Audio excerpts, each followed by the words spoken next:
Well, Bryce, your first football camp here in the Queen City, how do you feel like today went? It meant everything for me. It was a great day.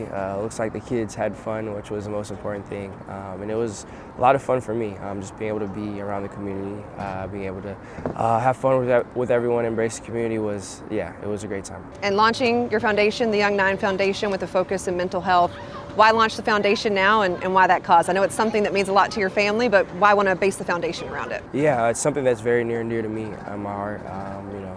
Runs in the family as far as my dad, aunt, grandfather, all psychologists, and also for me, I just feel like it's something that's universal. No matter what background you have, your occupation, whatever it may be. Prioritizing mental health is something that's important for all of us, and I felt like it was something that was just very broad and wide-reaching. So it was kind of why it always stood out for me. Yeah, absolutely. And for you, obviously an athlete at the highest level of the game, how do you prioritize your mental health, especially during the season?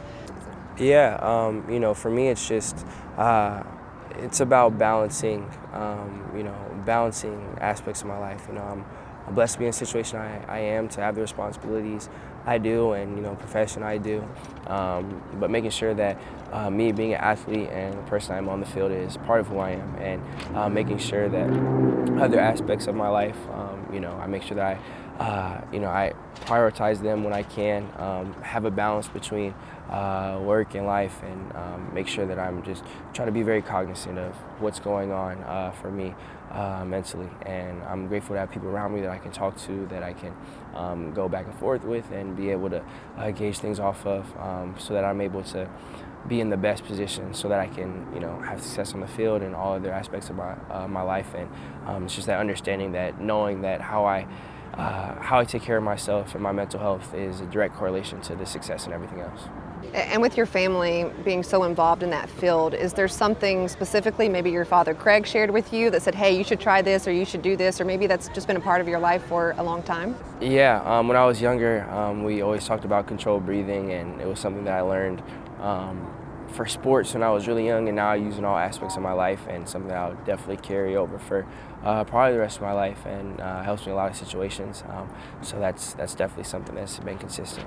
For the kids that attended your camp today, what are you hoping they take away from this experience? Just wanted at a young age to be able to plant the seed of the importance of prioritizing mental health. It's okay to get help. It's okay not to be okay. It's okay to do whatever you need to do in order to get your mental health into a better spot. And especially at a young age, it's not something that a lot of people grew up younger, really hearing and being part of their belief system. So I wanted to, at a young age, be able to talk to kids about that, and hopefully just plant a seed that grows. Got Nicole Tepper out here, some teammates out here. What does it mean to have their support in this initiative? Yeah, it means so much to me. My teammates, the Teppers, showing their support. Like you said, it's a Saturday morning. It's a short one for us with our OTA schedule.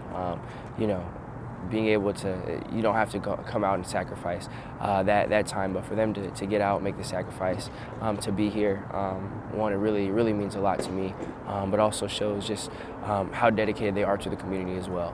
Definitely not just me, and again, went out of their way to do that, and I definitely don't take that lightly, so I'm very grateful. You're in the midst of voluntary workouts, mandatory mini camps around the corner. Year 2 will be here before you know it. How are you preparing for year 2 with the Carolina Panthers?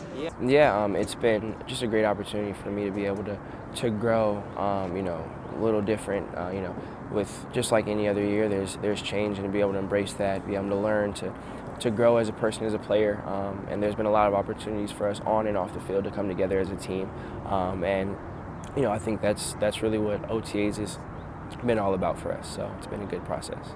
You mentioned the newness. How has your relationship with Coach Canales been building, and what's your time been like with him? It's been great. I've been able to just sit there and be a sponge. I've been learning so much from him in the meeting room, on the field.